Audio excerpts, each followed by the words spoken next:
live. Welcome. We are at Nick Bolton's studio. We absolutely love him, and you are here at the behind the scenes of my Destiny cover shoot.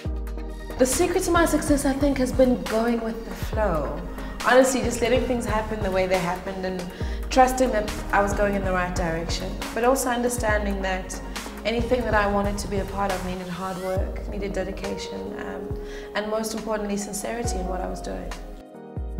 I graduated and I didn't quite know what to do. And then a friend of mine who was still in Grahamstown at the time called me and told me about auditions that were taking place for a TV show. So I auditioned, got the job, and then luckily the head of the company found out that I have a journalism degree and also gave me the opportunity to be one of the producers. So that's how it all began, thankfully.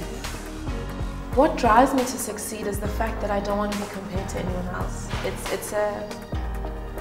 My mom used to compare me to every other kid growing up. So I decided at a very young age that I'd do things that would ensure that I'm incomparable.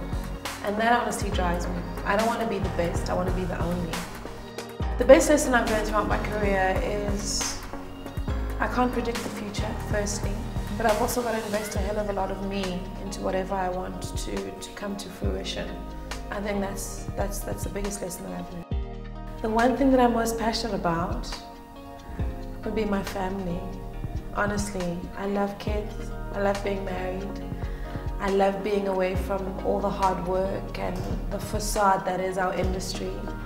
So I'm most passionate about that, making sure my family is happy and content with life. Having a mentor has definitely been valuable. I mean, I think I wouldn't have achieved a lot of the things that I've achieved just because of self-belief, or lack thereof.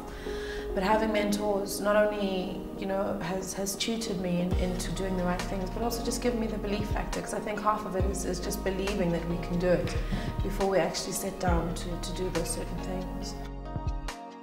I give back to the community in different ways. I'm not too much into charity and all the cliches. I strongly believe in education because I think we don't pay enough attention to education. So a lot of the initiatives that I do are drives in education and getting kids scholarships and bursaries. The most interesting encounter I've had with a famous person was I was boarding a flight, SAA, and Bishop Tutu was sitting in the business class. And there's a saying that I love to say on my radio show, which is Bluetooth high five. And literally when I boarded the plane, he literally looked up at me and went, "Hey, Unathi, Bluetooth high five!" And I was like, "Bish!" And then I kind of had to pull myself together and say, "Good afternoon, Bishop.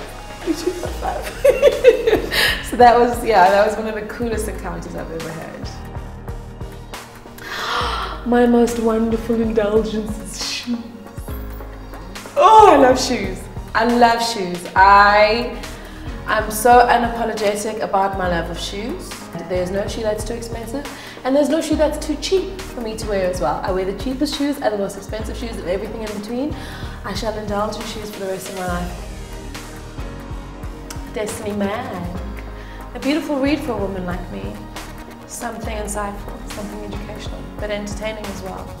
Something that relates to a woman like me who's grounded enough to understand that sometimes things can get frivolous, but also driven enough to want to read about the things that inspire me as well. I love the new softer touch as well. That's not too intimidating for a woman like me, but it's engaging as well, so thank you.